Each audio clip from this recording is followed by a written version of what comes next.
Hey, good evening. It's Tuesday, October 15th, and welcome back to Everyday Talk 24/7.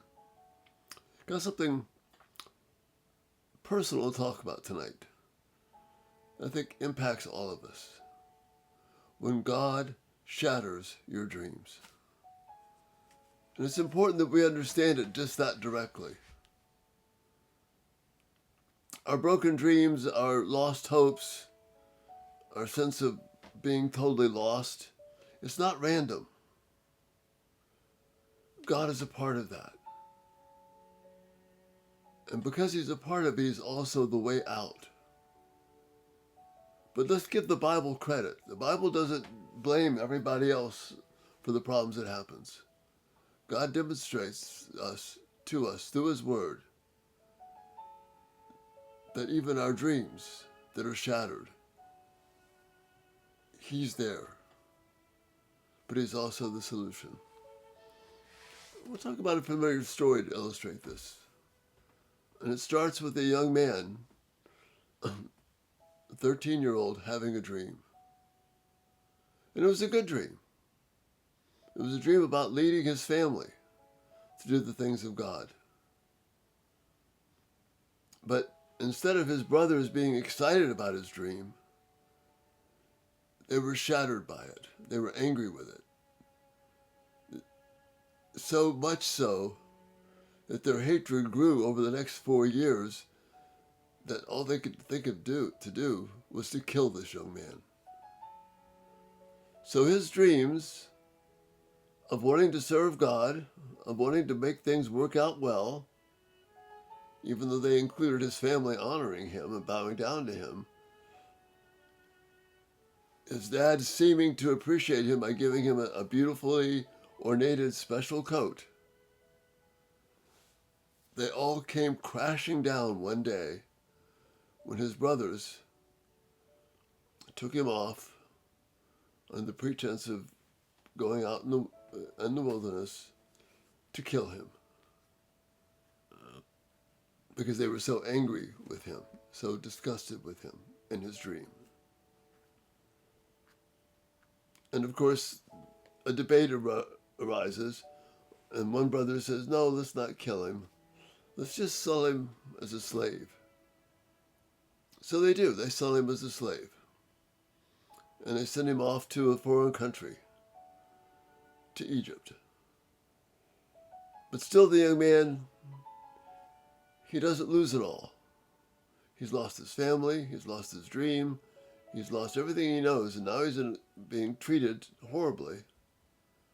He still responds well and gets placed at a place of position of authority. He's even tempted with immorality, and he says no. And once again, he's slapped down. He is thrown in prison, falsely accused. And then over the next number of years, 17 is the age when he is taken off to Egypt. And then when he's between there and 30 is when he sees the king. He's pretty much abandoned. 13 years of being shattered. Because even when he's in prison, he does the right thing. He's faithful. He's honorable. And what does it get him? He gets betrayed again and again.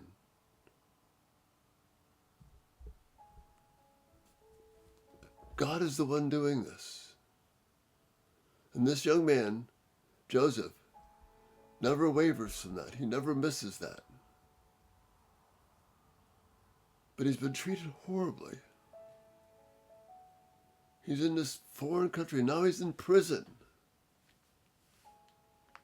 Talk about just every good thing he's done literally shattered before him. All of his hopes are gone. Who on earth is ever going to pay attention to him in prison after 13 years?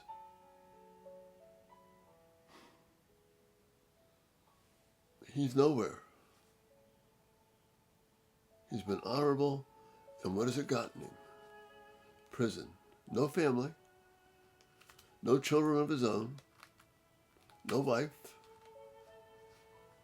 cut off from his dad, Jacob, cut off from his brothers, cut off from the way of life that he knew, cut off from the religion that he knew. He's alone. 13 years. No one seemed to care. No one seemed to have any perception of who this young man from a foreign country named Joseph was. And then, when he's 30 years old, this shocking turn of events happens where the dreamers, the musicians, the people who knew everything, the priests, could not interpret a dream of the king of Pharaoh.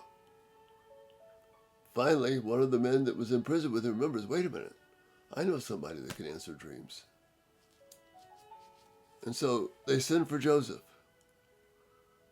And Joseph was before the king, and he said, can you do this? I can't do it, but my God can. After 13 years, he's still faithful. 13 years of shattered dreams that God shattered. And he knew that God did it. But God had a purpose in it. Because of Joseph's actions, the family, Egypt now becomes a place where food can be attained. His brothers come to find food for the family. And Joseph hides himself from them, but then he finally reveals himself to them. And we hear his picture, his story of his shattered dreams. In Genesis chapter 45, we read this. Then Joseph could no longer control himself before all of his attendants. And he cried out, have everyone leave my presence. So there was no one with Joseph when he made himself known to his brothers. And he wept so loudly the Egyptians heard him, and Pharaoh's household heard about it. Then he says to his brothers, I am Joseph. Is my father still living? But his brothers were unable to answer him because they were terrified at his presence. Why? Because they sold him to slaves, didn't care anything about him.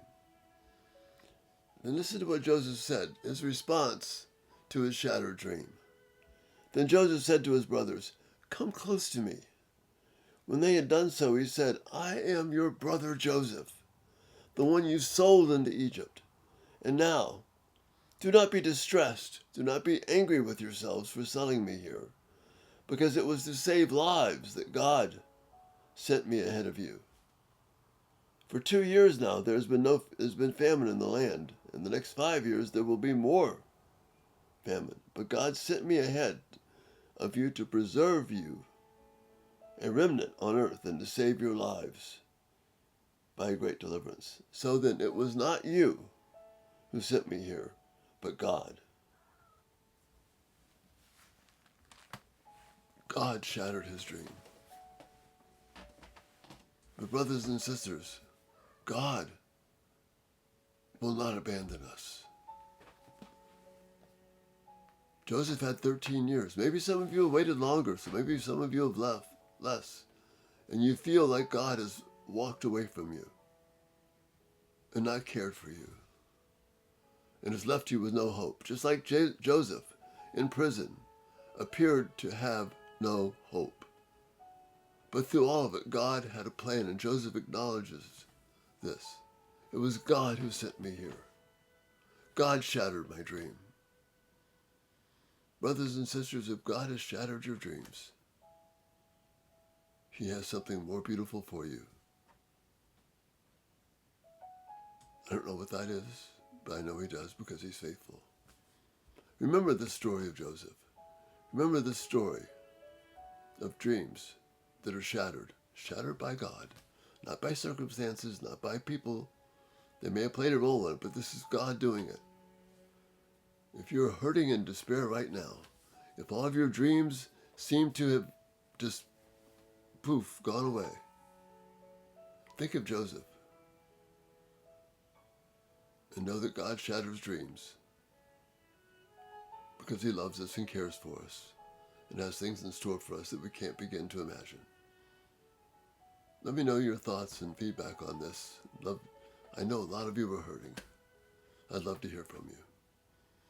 Again, thank you for the privilege of being with you each day, and Lord willing, we'll see you tomorrow. You have a great night. Bye-bye.